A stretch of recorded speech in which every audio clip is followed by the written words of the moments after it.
ପୂର୍ବତନ ମୁଖ୍ୟମନ୍ତ୍ରୀ ନବୀନ ପଟ୍ଟନାୟକ ମୁମ୍ବାଇର ଏକ ଘରୋଇ ହସ୍ପିଟାଲରେ ଅସ୍ତ୍ରୋପଚାର ପାଇଁ ଭର୍ତ୍ତି ହୋଇଛନ୍ତି।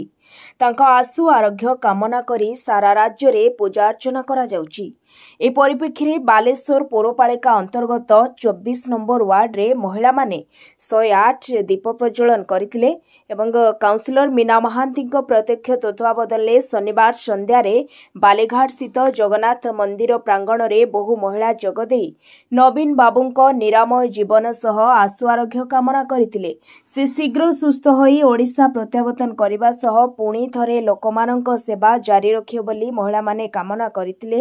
ମଧୁସ୍ମିତା ମହାରଣା, ସଙ୍ଗମିତ୍ରା ବେହେରା, ଜ୍ୟୋତ୍ସ୍ନା ଜେନା, ମିନତୀ ମାଝୀ, ଦୀପାଳି କର, କୋକିଳା କର, କଳ୍ପନା ରଣା, କଳ୍ପନା ମିସ୍ତ୍ରୀ, ସ୍ୱାତି କର, ସନ୍ଧ୍ୟା ମାଝୀ, ଶିବାନୀ ପାଲ, ନିରୁପମା ମିସ୍ତ୍ରୀ ପ୍ରମୁଖ ଉପସ୍ଥିତ ରହିଥିଲେ।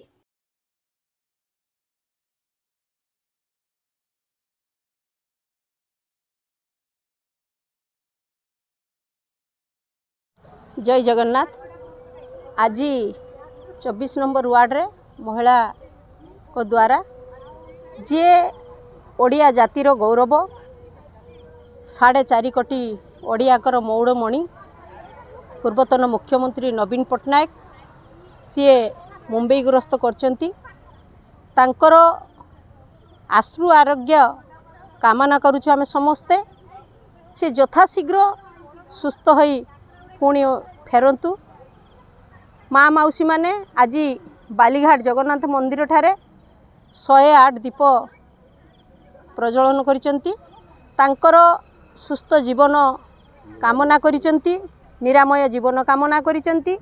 से दीर्घायु होंतु, सुस्थ रुहंतु, यथाशीघ्र से भल हेई सुस्थ हेई से पुणी थरे 4.5 कोटी ओडियांक पई सेई भलिया मौड़मणि हेई समस्तंक पई काम करूतु।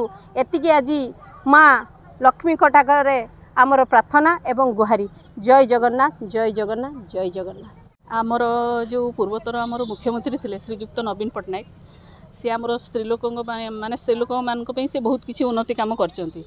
से आम वार्ड नंबर 24 तरफ आमर जी महिला आमर अच्छे आम आज सबू ये आमर मंदिर आसिकी तांकर माने दीर्घायु आ सी केमती सुस्थ होगी से फेरी आसतु।